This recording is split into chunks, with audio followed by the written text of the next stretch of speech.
2023 সালে টালমাটাল অবস্থা থেকে তিপ্রা মথার সাহায্যে কোনো রকমে উদ্ধার পেয়ে ক্ষমতা দখল করেছিল বিজেপি। মথাকে ভারতীয় জনতা পার্টি সবসময় রাজনৈতিক প্রয়োজনে ব্যবহার করেছে। 2018 সালে বিধানসভা নির্বাচনেও আইপিএফটিকে নিজেদের প্রয়োজনে ব্যবহার করেছে বিজেপি।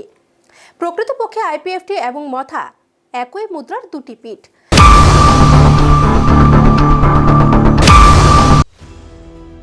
যে উদ্দেশ্য নিয়ে তিপ্রা মথা দলটি তৈরি করা হয়েছিল সেটার বৃত্ত সম্পূর্ণ হলো।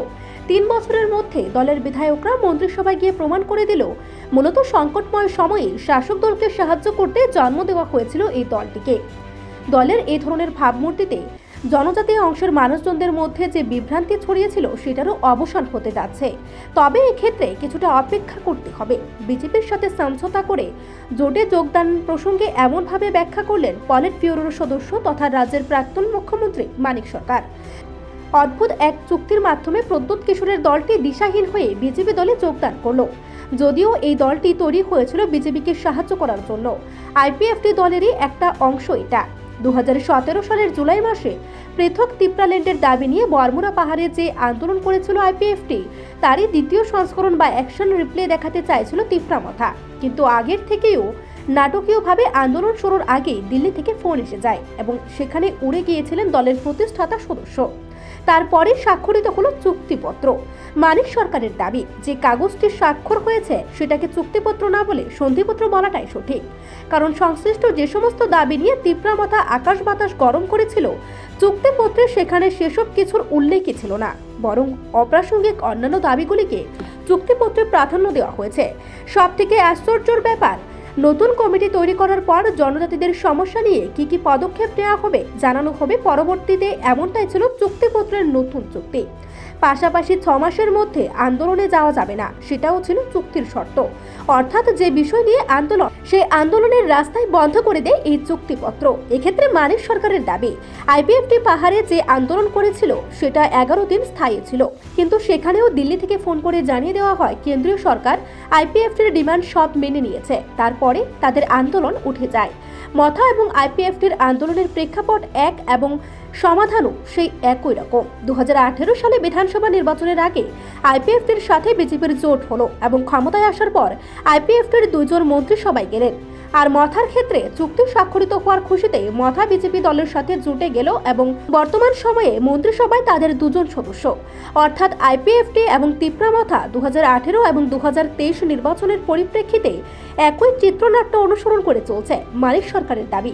2023 নির্বাচনের আগে শাসক দলের ডুবন্ত তরীকে তীরে পৌঁছাবার দায়িত্ব নিয়েছিল তিপ্রা মথা তথা প্রদ্যোৎ কিশোর। তাই বিরোধী শক্তি যাতে ঐক্যমতে না আসে সেখানে প্রদ্যোৎ কিশোরকে কাজে লাগানো হয়েছিল জনজাতি এবং অজনজাতির মধ্যে বিভেদ রেখা তৈরি করতে, এবং সেটা ছিল সম্পূর্ণ পরিকল্পিত। কিন্তু প্রকৃতপক্ষে বামফ্রন্ট এই ঘটনাগুলো ঘটতে যাচ্ছে আগে বুঝতে পেরেছিল, কিন্তু তখন বামফ্রন্ট নেতৃত্বের কথা জনজাতি অংশের অনেকেরই বিশ্বাস হয়নি। বর্তমান সময়ে জনজাতি অংশের মানুষজনরা বুঝে গেছেন, তারা খাল কেটে কুমির এনেছেন। অর্থাৎ তাদের বিভ্রান্ত করে আবারও কায়েমি স্বার্থের কিছু লোক নিজেদের আখের গুছিয়েছে। এক্ষেত্রে মানিক সরকারের কটাক্ষ, রাজ্যে ডাবল ইঞ্জিনের সরকার, এখন এই সরকারে জোটে রয়েছেন মথাও, তাই এডিসির উন্নয়ন এখন লাফিয়ে হওয়ার কথা। এক্ষেত্রে অবশ্যই উন্নয়ন কতটুকু হলো এ বিষয়ে নজর রাখবে বাম দলীয় নেতৃত্বরা, নজর রাখবে বিভ্রান্তের শিকার হওয়া মথার লোকজনও।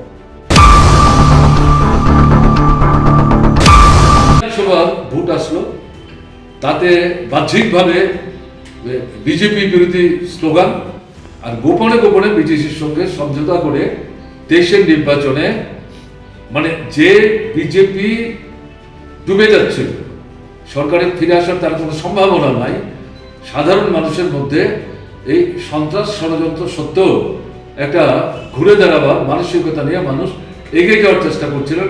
এরকম জায়গা থেকে বিজেপিকে বাঁচাতে, রক্ষা করতে, সরকার টিকিয়ে রাখতে অথবা দ্বিতীয়বার সরকার তৈরি করতে সাহায্য করার জন্য শেষ পর্যন্ত তারাই মাঠে নামলেন এবং তারাই সাহায্য করলেন। এই মানে ভোটের ফলের পর সাধারণ মানুষের কাছে তিপ্রা মথার চেহারাটা কিন্তু খোলসা হতে শুরু করে, এবং তিপ্রা মথার যারা সাধারণ সমর্থক, যারা এত গভীরে সব জিনিসগুলো দেখবার চেষ্টা করেননি এবং এই যে বক্তব্য আবেদন তাতে অনেকেই মোহগ্রস্ত হয়েছিলেন, প্রভাবিত হয়েছিলেন, তাদের পেছনে ছুটবার চেষ্টা করছিলেন। তাদের মধ্যে প্রশ্ন উঠল, এটা আমরা কি করলাম? তার কিন্তু কোনো জবাব তীব্রমাথার নেতৃত্ব দিতে পারেনি। মাঝখানে দেখা গেল প্রদ্যুৎ কিশোর দেব বর্মন এই দায়িত্ব থেকে নিজেকে সরিয়ে নিলেন, চলে গেলেন, অন্যদের উপর দায়িত্ব দিলেন। এটা তাদের দলীয় ব্যাপার, এই নিয়ে তো আমাদের কিছু বক্তব্য থাকতে পারে না। তার পরবর্তী সময় যে ঘটনা দিয়ে আমি শুরু করলাম, আপনারাও লক্ষ্য করেছেন, ত্রিপুরার মানুষ লক্ষ্য করেছেন, ন্যাশনাল মানে মিডিয়াতেও এগুলো প্রচারে এসছে। হঠাৎ করে দেখা গেল যে একটা চুক্তি, যে চুক্তিটা ভিত্তিহীন, এবং এটাও 2-3 দিনের ব্যবধানে এরা সরকারি ঠুকে গেল।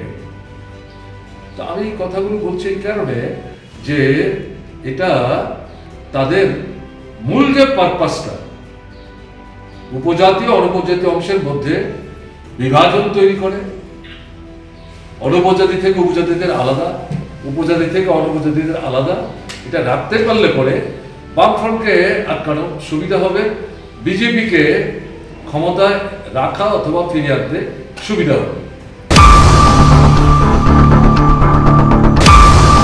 নিজস্ব প্রতিনিধি রিপোর্ট, এশিয়ান টাইমস।